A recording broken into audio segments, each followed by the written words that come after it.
Follow us on Instagram, Facebook, Twitter, YouTube, and Twitch. State of My Sports.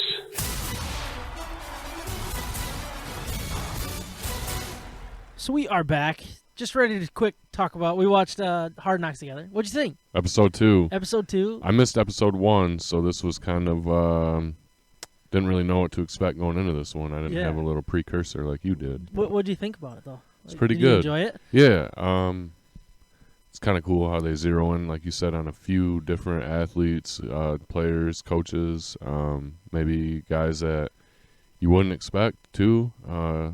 Especially like early on in the Hard Knocks season. Yeah. So last episode we talked a little bit about it during the podcast, and it was mostly like the coaches and stuff like that. And they dug into a lot of different players this time. Yeah. And I thought that was kind of the key to this one.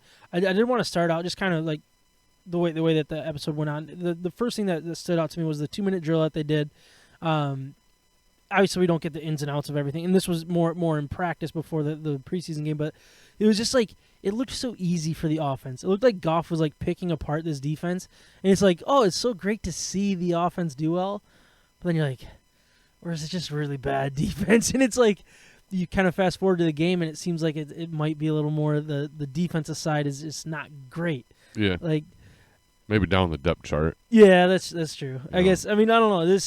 That was the first thing that stood out to me was just how easy Goff and the offense made it look with that 2-minute warning. I think they scored without using any of the timeouts. It seemed like, at least based on what they showed during that, which is obviously great. But another one that they got into when they started like going through the players. Malcolm Rodriguez getting a ton of love from the coaches. We've heard a lot about it ever since he was drafted. Was potentially a flyer like type thing, like guy that wouldn't make the team maybe, but like, man, he seems to be getting a whole lot of love. I mean, I don't have the coach's name in front of me. Malcolm something, or no, that's who we're talking about. The coach that I talked about earlier with the dreadlocks that wouldn't cut it. Sorry, I don't have this here right in front of me. But anyways, the linebacker coach like got real into it and just talking about Calvin Shepard. Yeah. He went real hard on him, like in the linebacking room, talking about how he's doing stuff that nobody else is doing. And he had a quote. He said he's not only doing it better than everybody, but he's doing it right compared to everybody else not doing it right. I think this is another example of, is it good that he's our best linebacker, or is that a sign of how poor that this position battle is? Yeah, I think he's kind of fitting the mold of what they're trying to do, what they're trying to turn this organization into, this football team that's been the laughing stock of the NFL, the NFC North, the NFL for a long time. And he sounds like they're giving him a fair and fighting chance at being maybe a first-team linebacker, starting roster spot. Yeah, it was kind of funny to hear it in the meeting room. He was like, "Don't make me start this guy. Yeah, don't make him my number one linebacker. Don't give me a reason." You know? Yeah, that's. I mean, what he said too. Like, there's coaches in the building that have been there for over 5 years that are seeing him do stuff that they haven't seen in 5 years. Yeah. That speaks volumes as to maybe what we got in that 6th round pick. Yeah. No, I agree. And it's like, again, it's just playing with that. How good is that? Like, is that a good problem to have that our 6th round draft was 6th round? I think so. 6th round draft pick is our best linebacker, or is it just a sign of how awful it really is? Challenging or getting into a little bit more of the running back room here. I talked about Duce Staley earlier in the back and forth that he had with Aaron Glenn in the first episode. I think you kind of got a glimpse of what I was talking about there. Yeah. Like, he just continues to run his mouth. There was a time where he was in a couple meetings. He was in a coaches meeting, looked like with some of the quarterbacks and stuff, and he seems very different. And I was like, oh, man, I got this guy all wrong from episode 1 with the interaction with Aaron Glenn. But then I started, and I was like, all right, maybe I'm misunderstanding this guy. And then they went back to what he was on the sideline. On the field, and on the field, and it's just like, man, I don't see that working. And you made a comment during the when we were watching it about like getting into Swift's head a little too much. What do you think about that? Yeah, maybe getting underneath the helmet more than in his mind. He's seems to be putting a lot of pressure on the guy. I know he's a third year back, right, in the NFL. Yeah. He's got a pretty high ceiling. We've seen glimpses of his potential and his ability to take over a game and maybe be a top 5 running back in the NFL. But man, he just didn't let him go after that one play in the preseason game about bouncing the ball outside instead of cutting up the middle for a touchdown, which, okay, maybe, but would have been a 40, 50-yard run. Right. Is he untouched in that run? I don't think so, but he made it seem like he ran for a negative 10-yard loss and maybe threw the ball on the ground as he's doing it. And it's like, no, he's still got a 4-yard gain. And I'm sorry, but Detroit Lions fans will take a running back. They get a positive run anytime they can. Like, we just need to get that ball moving down the field. Exactly, and that's exactly what I was thinking. Like, the meeting was like, oh man, he's actually got his head on right. And then they went into the game, and I was just like, oh gosh, he seems like an overthinker. He seems to be like a know-it-all type of coach. That I feel like I've had those where you just roll your eyes, and it's okay to challenge Swift to become better, but it seems like he's going way overboard. Yeah, I mean, luckily he has a resume to go with it. I would feel a little bit different if he was a guy that couldn't hack it in the NFL and he just happened to land a coaching job. But he had a solid career. I know he played for the New Orleans Saints for a long time. I always liked seeing him play. I don't know that necessarily transitions to beating the crap out of a guy. Yeah. I guess I'm shocked. I knew he was on the staff.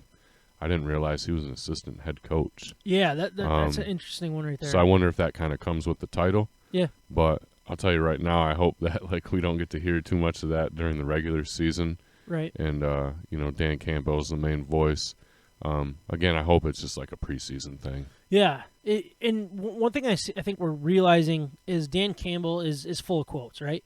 We've talked about that, but it doesn't seem to be in game. It doesn't seem to be he doesn't seem to be one of those coaches that's just continuing to go like where I think Duce Staley might be that side of what Dan Campbell isn't. It might be a Jekyll and Hyde type situation there.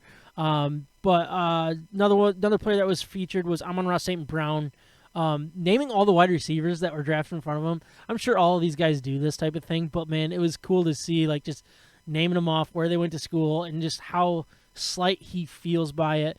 His relationship with his dad, they talked a little bit about that. What do you think of Amon-Ra St. Brown in this type of atmosphere? Learn a little more about him. Yeah, I mean, naming off the wide receivers that were drafted before him in last year, 2 years ago. Yeah, 2 years. Draft. I think that's huge because he was like a top 10 prospect coming out of high school, I believe. Yeah, he was number one wide rated. receiver, I think, in high school out of the state of California. He went to USC.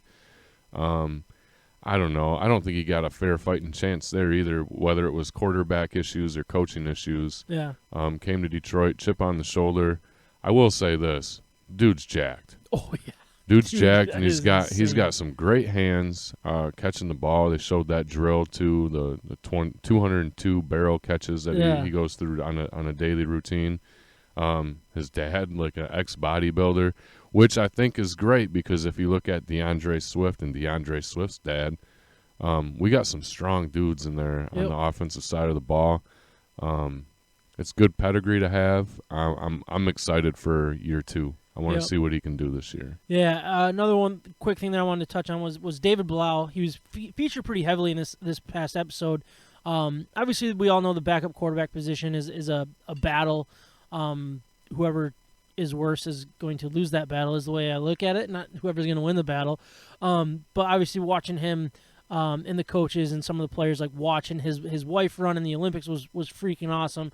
But then the way that it kind of ended with him losing the game with the fumble and stuff made me feel sorry for him. Makes me be like, all right, I want him to win the job, at least right here, right now, just for the sake of I feel bad. But it was just kind of a cool story to kind of see that inside of a player, in the relationship he has. Yeah, I mean it's you're fighting for a backup quarterback job, which arguably is one of the cushiest jobs in probably all of pro sports. Oh, yeah. You get to hold a clipboard, wear a headset, and every now and then you might have to go in the game in a blowout or Worst case scenario, I'm not going to even say it. If there's something that happens to the quarterback during the game where he can't finish the game. Yeah. He's competitive. He's got, like you said, his relationship with his wife, who is a world Track star. level track star. Yeah. I don't think he wants to maybe take a back seat to her career. Right. Yeah. And props to her. Running the hurdles. That's not an easy thing to do, running around the track and jump over them things. But yeah, I'm kind of pulling for him too. I don't know. Tim Boyle, I don't know, man. Like you said, it's like the worst of two evils and double-edged sword. I wish we had something a little more hopeful to look for in a backup quarterback. I think back to some of the backups we've had in previous years, and it's like, man, why can't this guy still be there? Like a Jake Rudock, or then we draft some guy out of Hawaii too once, and he had Miami too. Yeah, he had like a cannon. Yeah, maybe it was Miami. Yeah, I think he was out of Hawaii, but he went to Miami. And it started with like a K, I believe, like Califla or something like that. But anyway, it's just like, man, this is what we got are these two guys, and I feel for him, man. It's probably not fun to go to bed knowing that Hard Knocks was kind of ended on your term at the end of that game and the end of the episode. Yeah, to wrap it up, Aaron Glenn was I guess featured a little bit, and that was kind of an interesting scenario there where he has to kind of be introduced to the team, which I thought was kind of crazy because, like, coming from more of a hockey guy, you played basketball, it's like you know all your coaches, you know all your teammates, and then you just like to get a glimpse into a football locker room, it's completely different. Like, some of these guys don't know each other. They don't know the position coaches. They don't know, like, the offensive players really don't know the defensive coaches. It's just crazy to see. Yeah, they kind of keep them on separate ends of the field during the day. Yeah. And then, too, you got to think how many of those guys are going to get cut, how many of those guys are going to make a practice squad, and how many guys are there just to get, like, the lunch and the water and, like, everything that comes with it, a good workout. But, yeah, that's kind of ironic that your defensive coordinator has to give a name to a face to a name that some of these guys probably couldn't have matched up on their own. But when he kind of wrapped up that meeting that they had there where he called out a couple guys. I think there was a guy from Ohio State. There was a guy from I missed what school it was. It was probably like Alabama or something like that. Just saying, hey, how many losses did you have your last season? 1. How many losses did you have your last? It's like, we're going to get back. He said, time to get back to that. Oh my gosh, time to get that feeling back of we're showing up, we're winning. Look, we're not going to do that year 1 or year 2 in the Lions situation, but it's cool that that's kind of their mentality. It's like, you guys are all from schools that went on a field and basically expected to win, expected to be the best. Knew you were going to win. We need to get back to that, to get back to who you are as a football player. And maybe that doesn't always just translate to game day, but practice day. Yeah. Let's go win practices. Let's go win. Let's go, line up who you're playing against, facing, on the other side of the line and win that battle. And that'll translate to the game, the real life situations that hopefully us as Lions fans can see our team, competing in. For sure. Well, until next week, that was episode.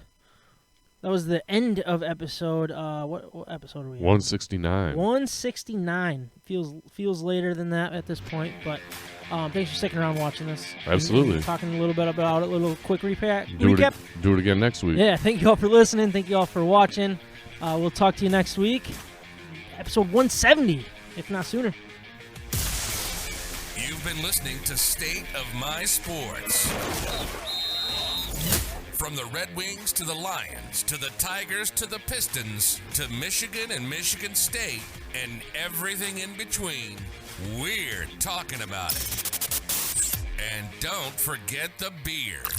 We hope you enjoyed the show. Make sure to like, rate, and review. In the meantime, hook up with us on Instagram, Facebook, Twitter, YouTube, and Twitch at State of My Sports with an MI.